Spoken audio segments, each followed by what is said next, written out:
On a spring morning in 1312, a man was dragged from Warwick Castle and beheaded on Blacklow Hill. His name was Piers Gaveston, and he wasn't a traitor in the traditional sense. He hadn't raised an army. He hadn't sold secrets to France. He hadn't plotted to kill the king. His crime was simpler and far more dangerous.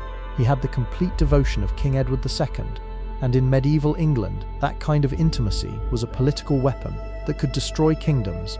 This isn't a story about tolerance or acceptance, because those concepts didn't exist in the way we understand them today. This is a story about power, succession, and the brutal reality that in the English court, sex was never just sex, it was ammunition, and the whisper of scandal could be more lethal than any blade. England didn't judge its monarchs for who they loved based on morality, as we understand it. They judged them based on whether that love threatened the stability of the realm, whether it produced heirs, whether it made the king weak, manipulable, vulnerable to foreign influence or domestic rebellion. And when the answer was yes, the machinery of destruction began. Pamphlets printed in the dead of night, sermons delivered from pulpits across the country, ambassadors writing coded letters back to their home courts, nobles gathering in shadowed rooms to discuss what must be done. The question was never, is this true? The question was always, can we use this? And the answer, more often than not, was absolutely devastating. To understand what England really thought about monarchs who didn't fit the heterosexual script, you first need to understand the rules of the game, and those rules were brutally simple. The monarch had one job above all others: produce a legitimate heir who could continue the dynasty and prevent civil war. Everything else, military conquest, religious devotion, artistic patronage, legal reform, all of it was secondary to this biological imperative. Without a clear line of succession, England descended into chaos, as it had during the anarchy of the 12th century, when Stephen and Matilda tore the country apart for nearly 20 years. The memory of that devastation haunted every subsequent generation, creating an almost pathological obsession with legitimate heirs and stable transfers of power. This is why the mere rumour that a king was more interested in his male favourites than in his wife and the production of children sent shockwaves through the political establishment. It wasn't about disgust in the modern sense, it was about existential terror. If the king won't or can't produce an heir, who inherits? His brother, his cousin, some distant claimant with an army and ambition? The uncertainty alone could trigger invasions, rebellions, and dynastic collapse. Layer on top of this the religious framework of medieval and early modern England.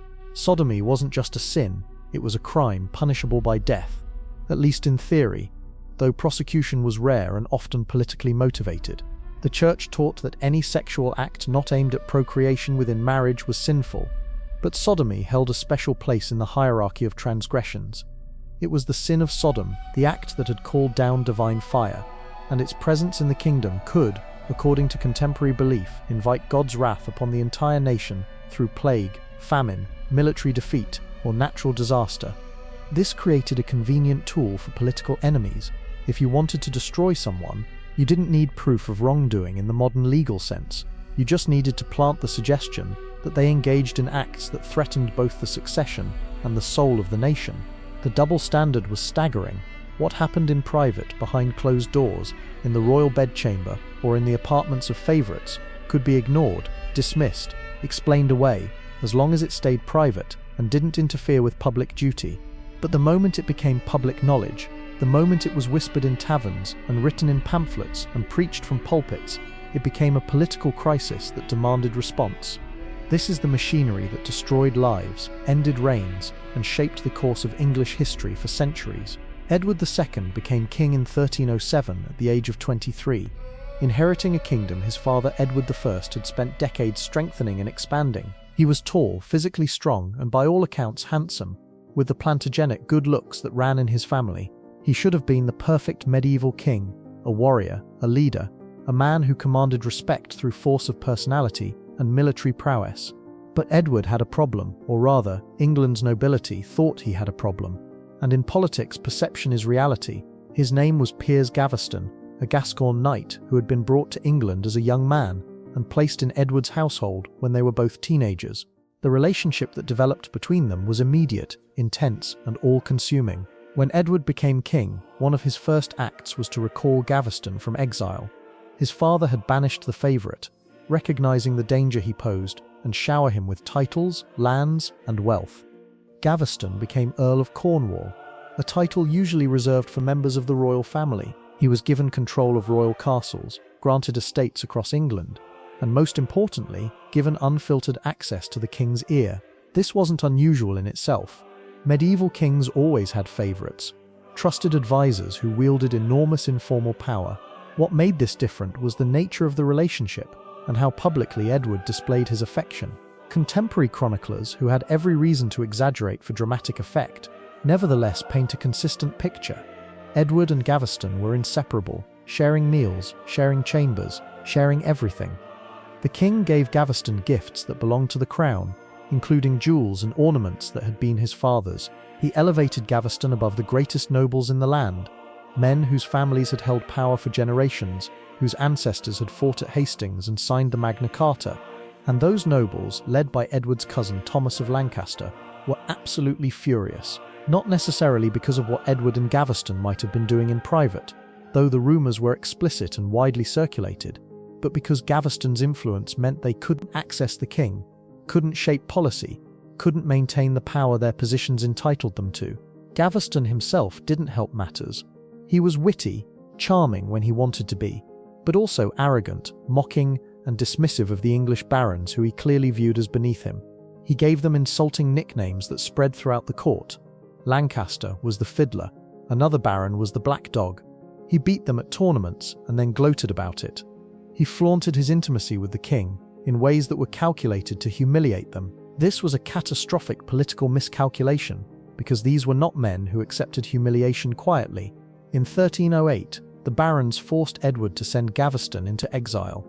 The king agreed, sent his favourite away, then immediately began plotting his return. Gaveston came back within a year. The pattern repeated: exile, return, each cycle increasing the rage of the nobility and the perception that Edward couldn't or wouldn't govern without this man by his side. The language used to describe their relationship in contemporary sources is telling. One chronicler wrote that Edward loved him beyond measure and embraced him with the most intense affection. Another described how the king granted him such intimacy and gave him such love that it caused wonder and amazement throughout the kingdom. These aren't neutral descriptions, they're loaded with implication, with suggestions of a relationship that went beyond political alliance or even normal friendship into something the nobility found both personally offensive and politically dangerous. The turning point came in 1312. Gaveston had been recalled yet again, and this time the barons were done negotiating. They raised an army, captured Gaveston, and after a brief show trial, dragged him to Blacklow Hill and executed him. 2 men held him down while a third drove a sword through his body. Then they cut off his head for good measure. Edward was devastated. Sources describe him weeping uncontrollably, unable to eat or sleep, consumed by grief. He gave Gaveston a funeral fit for a king, and spent years trying to exact revenge on the men who killed him. But the damage to his reign was irreversible. The nobility had seen that their king could be controlled through his affections, that he would sacrifice political stability for personal attachment. The perception of weakness, of a king who could be manipulated through his intimate relationships, hung over Edward for the rest of his reign. It wasn't the only factor in his eventual deposition and murder in 1327, but it was foundational. The nobles who overthrew him made sure to circulate the rumours, to emphasise that this was a king who had abandoned his proper role, who had chosen shameful pleasures over duty to the realm. Whether Edward and Gaveston were lovers in the physical sense is something we can never know for certain, and in some ways it doesn't matter. What matters is that their relationship was used as a weapon to destroy Edward's authority, and it worked. Fast forward 3 centuries to 1603, and James VI of Scotland becomes James I of England, uniting the crowns, and bringing with him a very different approach to monarchy and to favourites. James was married to Anne of Denmark, and together they produced multiple children, including the future Charles I. So the succession was secure, at least on paper, but James also had a series of intense, passionate relationships with young men at his court, relationships he didn't particularly bother to hide. The most famous was George Villiers, who rose from minor gentry to become Duke of Buckingham, and the most powerful man in England outside the royal family. The letters between James and Buckingham have survived, and they're remarkable documents, passionate, intimate, and utterly unambiguous in their affection. James calls Buckingham his sweet child and wife, refers to himself as Buckingham's dear dad and husband, writes about longing to kiss him, to hold him, to be with him. He signs letters, "Your dear dad and husband," or "Your old dad and husband, that dotes on you more than all the world." These aren't coded messages, they're explicit declarations of an emotional and likely physical relationship that James felt no need to disguise, at least in private correspondence. Buckingham responds in kind, calling James his dear dad and gossip, writing about how much he misses the king's presence, describing their relationship in terms that leave little room for interpretation.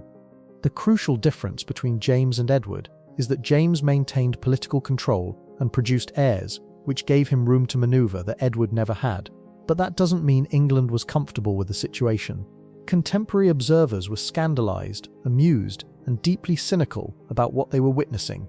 The Venetian ambassador wrote detailed reports back to Venice, describing how Buckingham controlled access to the king, how no one could get an audience or petition without going through the favourite, how titles and offices and monopolies were being sold through Buckingham's influence. The French ambassador was even more blunt, describing what he viewed as an indecent relationship between an aging king and a beautiful young man who was using sexual manipulation to enrich himself and his family.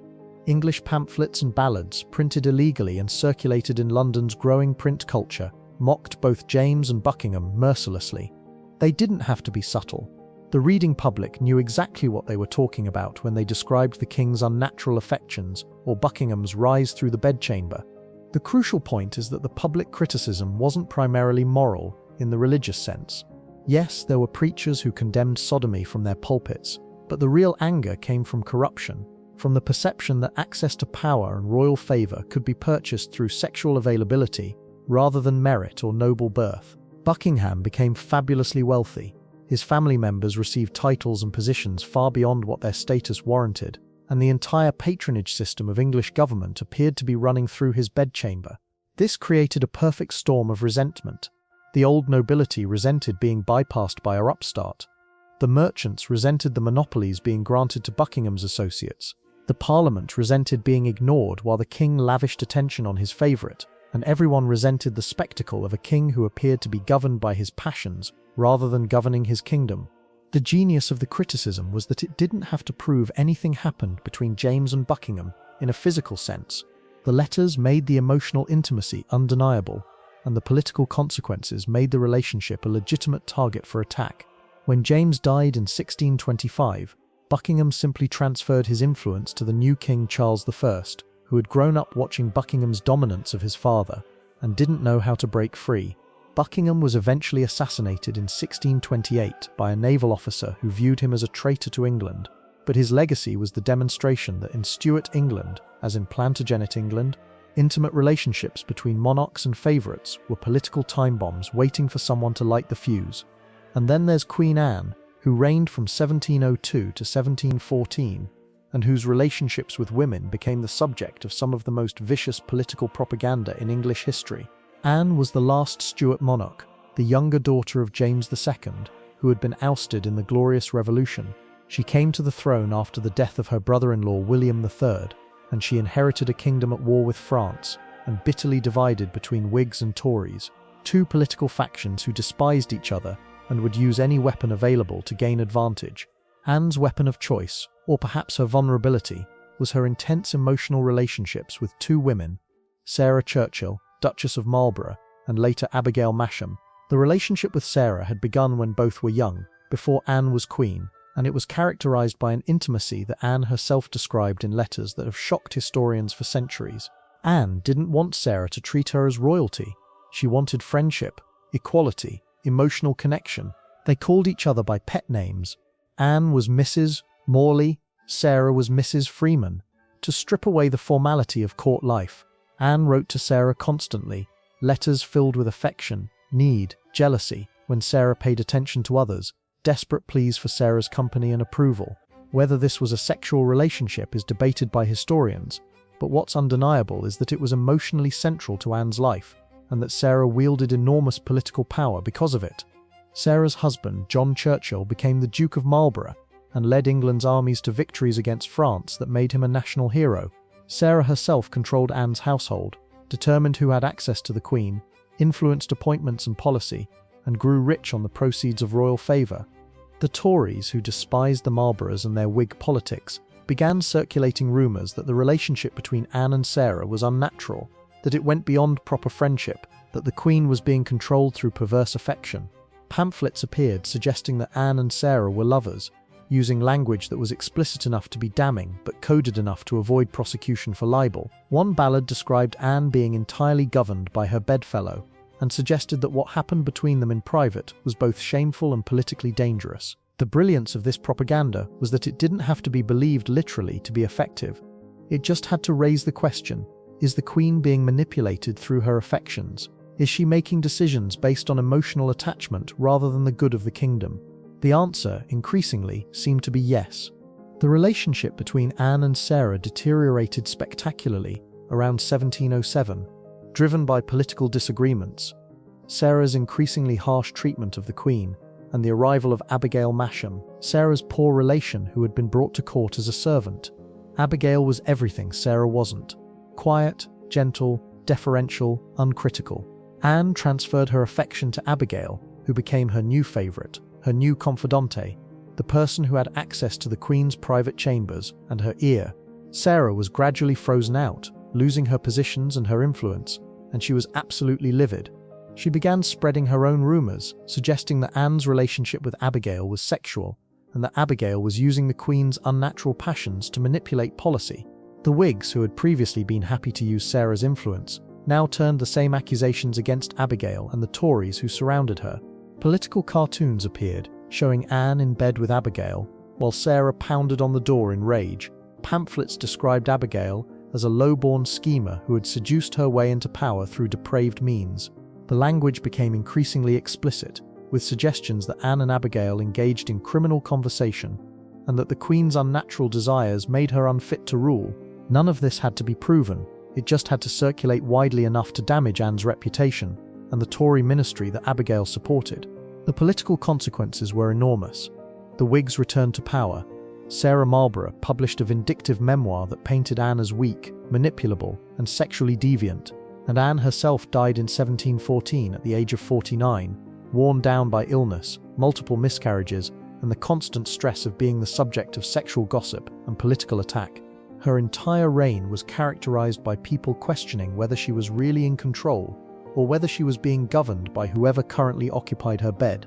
So what was England really punishing when it destroyed Edward, mocked James, and humiliated Anne? It wasn't homosexuality or lesbianism in the modern sense, because those identities didn't exist yet. The categories of gay and straight are inventions of the late 19th and 20th centuries. Medieval and early modern people understood sexual acts, not sexual orientations. What England was punishing was the appearance of weakness, the suggestion that the monarch could be controlled through their affections, the fear that intimate relationships were threatening the stability of the realm. When Edward elevated Gaveston above the ancient nobility, he wasn't just offending their pride, he was disrupting the political order that kept England stable. When James gave Buckingham control over patronage and policy, he wasn't just showing favouritism, he was creating a parallel power structure that bypassed traditional channels of authority. When Anne transferred her trust from Sarah to Abigail, she wasn't just changing friends, she was changing the entire political balance of power in England. The sexual nature of these relationships, whether real or rumoured, was simply the most effective weapon to use against them, because it combined multiple anxieties: religious sin, social disorder, threats to succession, and the violation of gender norms that said men should govern through reason and strength, while women should be chaste and submissive. A king who let himself be governed by sexual passion rather than political calculation was failing in his fundamental duty.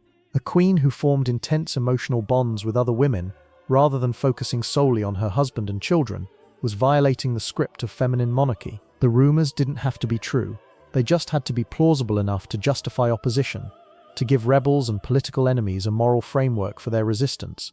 This is why evidence mattered so little.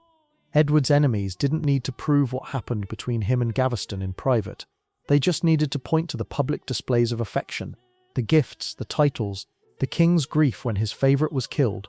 James's critics didn't need to catch him and Buckingham in bed.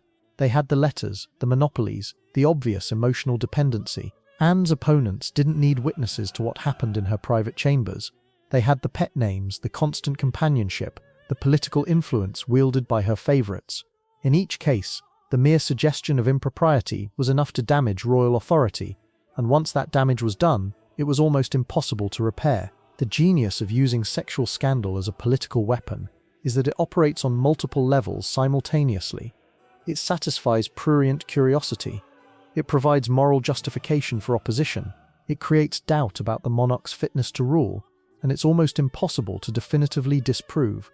How do you prove you're not having a sexual relationship with someone? Even sleeping in separate rooms and maintaining public distance doesn't stop the rumors, because people will just say you're being careful to hide it. The accusation is self-sealing, and in a political culture that ran on reputation and honor, a damaged reputation could be as destructive as military defeat.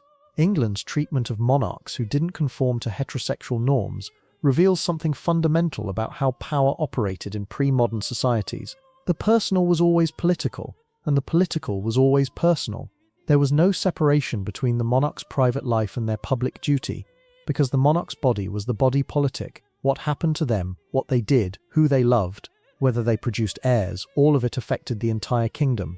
This created a culture of surveillance and gossip, where every action was scrutinized, every relationship analyzed for political implications, every display of affection weaponized by someone seeking advantage. The tragedy is that these were real people with real emotions, trying to navigate impossible situations. Edward II genuinely loved Piers Gaveston and was destroyed by his death. James I found in George Villiers a source of joy and companionship in the lonely business of kingship. Anne desperately needed the emotional support of Sarah Churchill and then Abigail Masham in a life defined by loss. She gave birth to 17 children and watched every single one of them die, but their emotional needs were incompatible with the political requirements of monarchy.